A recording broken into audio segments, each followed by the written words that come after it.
Ayah bunda yang tentu saja hari demi hari kita niatkan untuk senantiasa memupuk rasa cinta dan kasih sayang di dalam keluarga kita.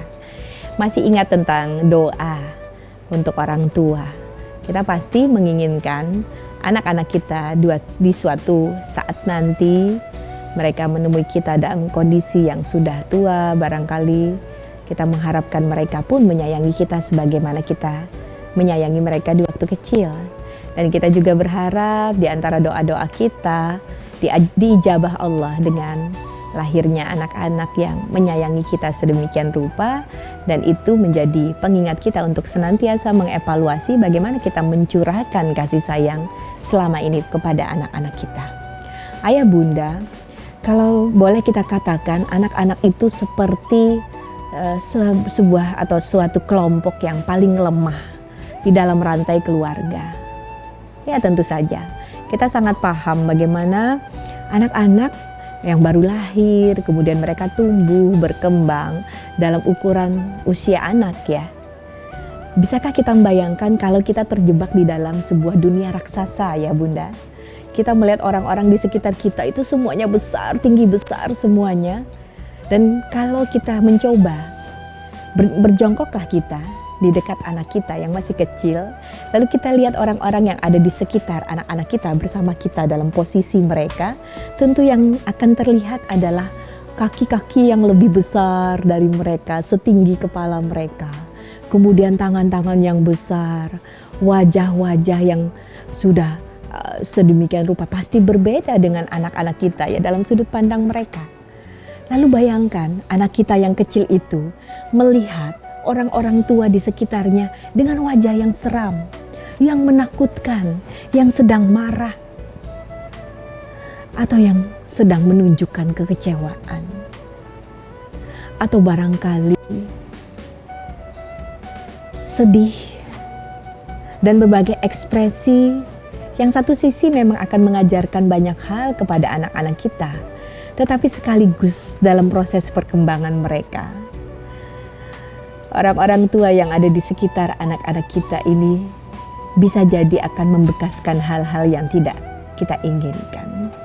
Tentu sangat menakutkan sepertinya ya kalau kita membayangkan anak-anak itu bertemu dengan orang-orang yang memang ukurannya lebih besar tadi, ditambah lagi dengan ekspresi yang menakutkan buat mereka. Saya kira kemudian tidak salah kalau kita menjadikan doa tentang orang tua itu sebagai pengingat agar kita berhati-hati bersikap kepada anak-anak kita. Sekali lagi, anak-anak ini seperti sebuah atau sekelompok dari rantai kehidupan di dalam keluarga yang paling lemah. Satu sisi, dia akan bisa menjadi pengendali di dalam rumah kalau kita tidak memahami bagaimana mengasuh secara tepat. Setiap keinginan anak yang paling kecil barangkali atau anak di dalam rumah, kita turuti semuanya, kita ikuti, dan dia menjadi raja, menjadi ratu di dalam rumah. Karena semua yang dia inginkan harus diupayakan. Ketika para orang tua tidak bersikap dengan tepat, maka mungkin kita tidak meninggalkan pembangunan yang karakter yang baik ke dalam jiwa anak kita ketika kita berlebihan memenuhi, menuruti, dan sebagainya pada waktu atau pada jenjang usia yang tidak tepat. Tetapi kemudian sebagai kelompok yang lemah, mereka juga bisa menjadi tempat pelampiasan kemarahan, kekerasan dalam hal verbal, perkataan, bahkan perlakuan. Yang ini kemudian bisa membekas sedemikian rupa di dalam jiwa anak-anak kita. Sekali lagi ini ada hubungannya dengan peristiwa-peristiwa yang menunjukkan kekerasan terhadap anak di sekitar kita. Anak-anak yang dilemahkan di dalam keluarganya, menjadi tidak memiliki harga diri, cenderung ingin melarikan diri dari keluarganya karena merasa tidak mendapatkan tempat di dalam keluarganya.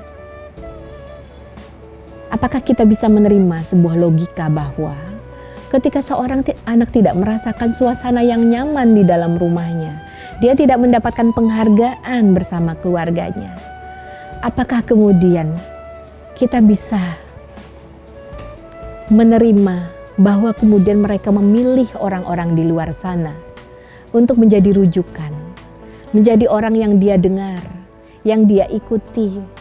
Bisa jadi itu adalah teman sebaya atau orang tua yang lain di luar rumah kita, yang bisa jadi di antara mereka adalah orang-orang yang tidak bertanggung jawab. Anak-anak di dalam rantai kehidupan keluarga adalah kelompok yang paling lemah.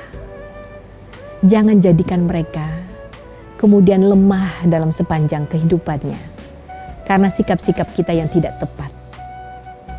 Mudah-mudahan hal ini menjadi pengingat kita semuanya untuk bersikap baik kepada anak-anak kita. Pernahkah ayah bunda menghitung peristiwa-peristiwa yang terjadi ketika anak kita bangun pagi? Apa saja yang kita ucapkan kepada anak kita? Apakah kita menyapa mereka dengan salam kebaikan di pagi hari, kemudian berdoa bersama, atau malah sebaliknya dengan bentakan-bentakan, ancaman-ancaman? Pertama, terlambat bangun. Kedua, mandinya terlalu lambat. Ketiga, sarapan tidak semangat, berantakan, belepotan, tidak merapikan meja makan. Terlambat pula berangkat sekolah. Barangkali ada sudah 5 ancaman, 5 teguran, 5 pengingat yang bisa jadi kita sampaikan tidak dengan cara yang tepat. Itu adalah bentuk-bentuk kekerasan verbal yang mungkin tidak sempat kita hitung sudah berapa kita sampaikan kepada anak kita. Belum lagi kemudian ketika dia datang sekolah atau kemudian menjelang waktu tidur. Kalau kita tidak waspada dengan perkataan kita sebagai orang tua, sikap-sikap kita, perlakuan-perlakuan kita yang tidak tepat, yang bisa jadi berangkat dari ketidaktahuan kita tentang cara berkomunikasi dengan anak. Membangun karakter yang baik pasti harus dimulai dari diri kita. Kalau ada kesalahan-kesalahan yang terjadi pada anak kita, barangkali ada kelalaian pada diri kita sebagai orang tuanya. Mudah-mudahan kita semakin menyadari posisi anak-anak kita di dalam rantai kehidupan keluarga kita. Mereka adalah yang paling lemah, tetapi kita yang bisa menguatkannya. Mereka mungkin kecil dalam ukuran fisiknya, tetapi yang kita semua yang akan mendorong mereka menjadi pribadi-pribadi yang kuat. Pribadi-pribadi yang tidak hanya fisiknya besar, tetapi juga jiwanya besar. Selamat mendampingi anak-anak semuanya ya bunda. Mudah-mudahan Allah Subhanahu wa Ta'ala menguatkan lisan kita, membaguskan perilaku kita, menjadi contoh yang baik untuk anak-anak kita. Terima kasih. Assalamualaikum warahmatullahi wabarakatuh.